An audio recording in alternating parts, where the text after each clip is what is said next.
Cik, ya halo teman-teman, kita jumpa lagi di video saya. Kali ini saya akan membahas cara berlatih piano dengan menggunakan teknik block chord sekaligus chord inversi.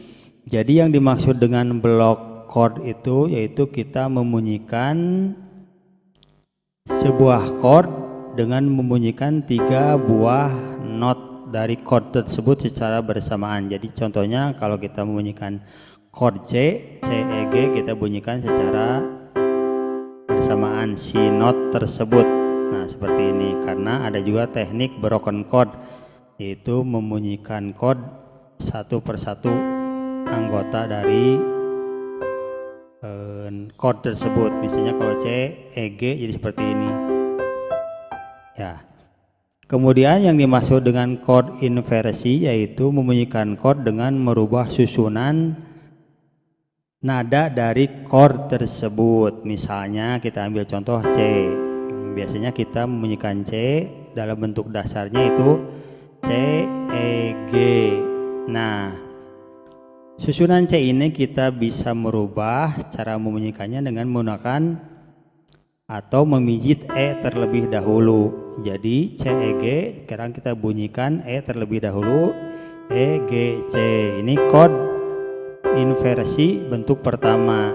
Kemudian yang kedua kita membunyikan G dulu, kemudian C, kemudian E. Jadi seperti ini. Ini sama semuanya, namanya chord C. Yang penting isinya C, E, G. Jadi sekali lagi chord C itu C, E, G.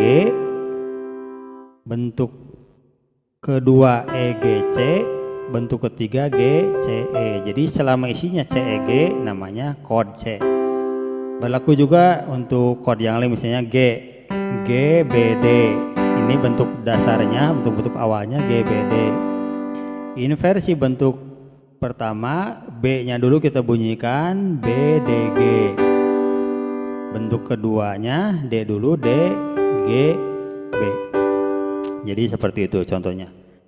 Nah, fungsi dan atau manfaat dari chord inversi itu yaitu untuk memudahkan perpindahan sebuah chord. Jadi tidak usah loncat. Misalnya saya ambil contoh dari G kita mau pindah ke C, kita tidak usah loncat ke sini C-nya atau ke sini ke atasnya. Kita tinggal pindahkan dua jari ini atau dua not ini G, B, D. Untuk ke C tinggal pindahkan pijit C dan E dengan memindahkan dua jari ini. Nah ini jadi C. C inversi bentuk kedua. Jadi kan ini G, nah ini C-nya, G di awal, G, C, E. Seperti itu. Jadi fungsinya untuk memudahkan perpindahan chord, juga supaya chord terdengar lebih nyambung, tidak loncat suaranya karena perpindahan notnya berdekatan. Seperti itu. Dan lagu yang akan kita jadikan dasar atau bahan untuk latihan yaitu lagu yang berjudul You're Gonna Live Forever in Me dari John Mayer. Teman-teman pasti juga sudah sering mendengar lagu ini ya, karena sering dijadikan background video, background sebuah video biasanya di TikTok untuk video meme gitu ya. Jadi intronya kurang lebih seperti ini. Ini biasanya dimainkannya dengan flute. Jadi seperti ini intronya.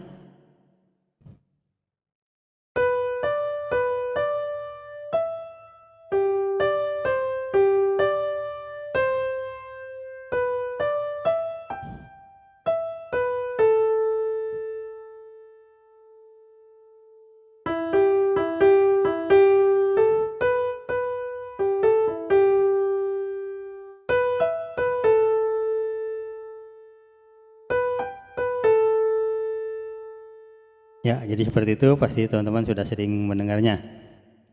Dan memang lagu itu sepanjang lagu dari mulai intro sampai habis chordnya tidak berubah. Jadi kalau kita mainkan bersama chordnya seperti ini.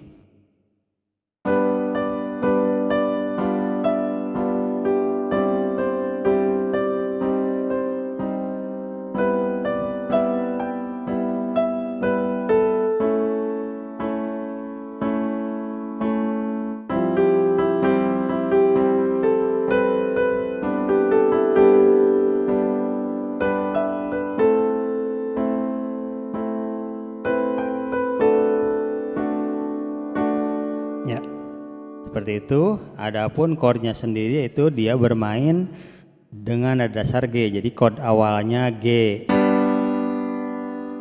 kemudian pindah ke C mayor, C minor, E minor, A mayor,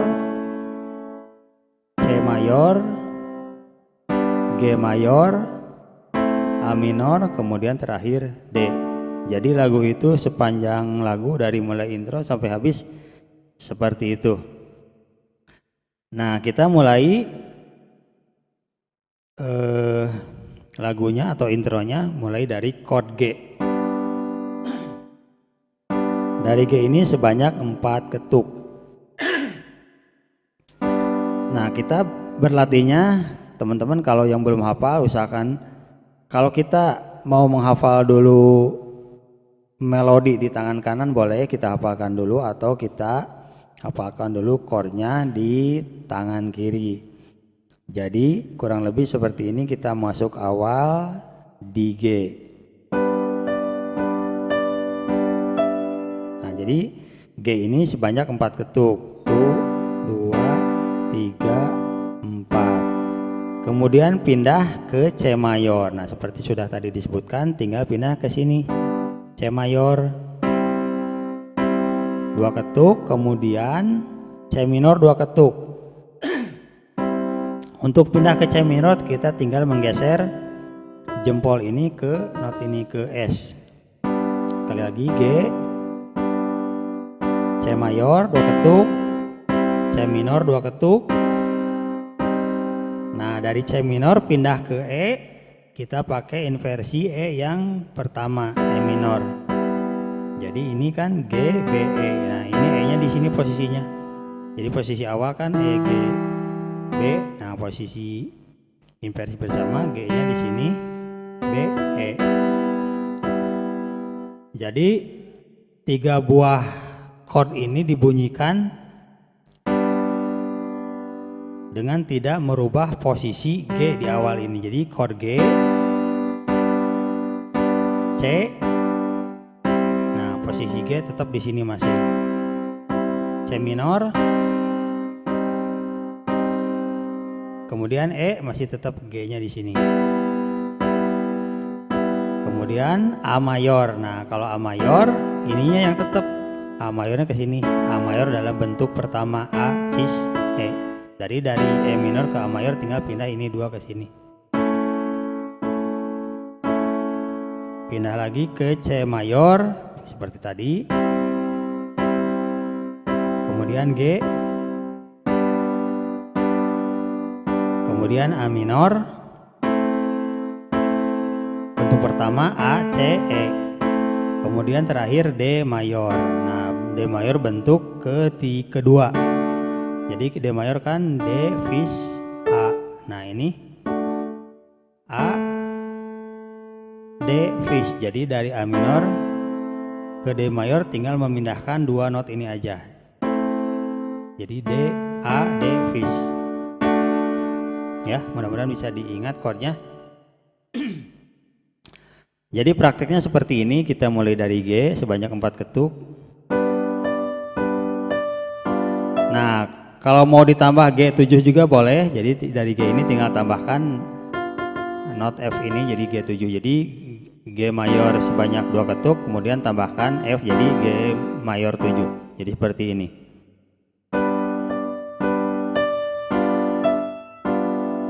Kemudian kita pindah ke C mayor.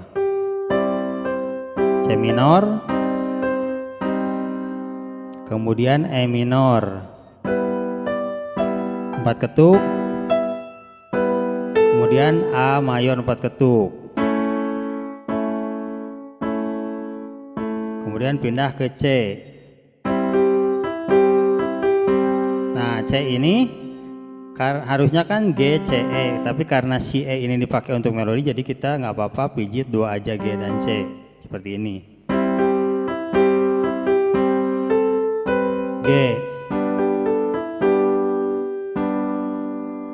Kemudian A minor.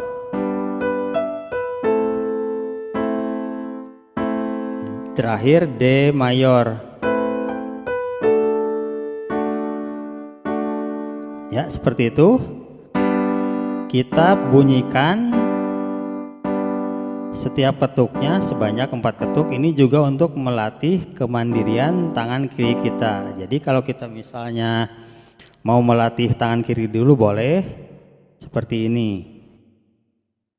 Tu, wa, kemudian G7, ga, 4, kemudian C mayor, tu, wa, C minor, ga, 4. Kemudian E minor 4 ketuk, tu, wa, ga, 4. A mayor 4 ketuk, tu, wa, ga, 4. C mayor 4 ketuk, tu, wa, ga, 4. Kemudian G mayor 4 ketuk, tu, wa, ga, 4. A minor 4 ketuk, tu, wa, ga, 4. Terakhir D mayor 4 ketuk, tu, wa, ga, 4. Tapi teman-teman kalau misalnya belum sanggup, kita bunyikan saja setiap chordnya 1 ketuk di awal saja, jadi seperti ini. Nah, pindah ke C, 1 ketuk di awal saja.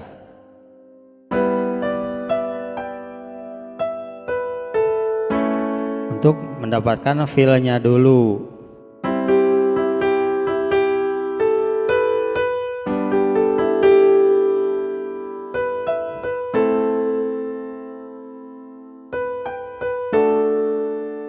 Nah, kalau kita sudah merasa nyaman, sudah dapat feel-nya dan perpindahannya, kita bisa tambahkan seperti tadi setiap ketuk. Jadi seperti ini kurang lebih.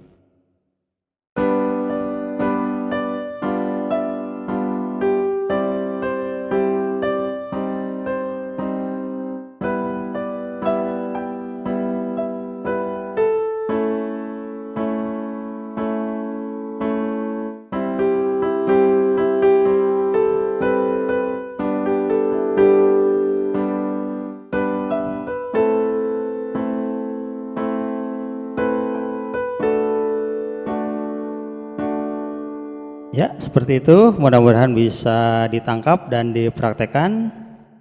Selamat berlatih. Terima kasih atas perhatiannya. Mohon maaf apabila ada kekurangan. Kita bertemu lagi di video berikutnya. Terima kasih.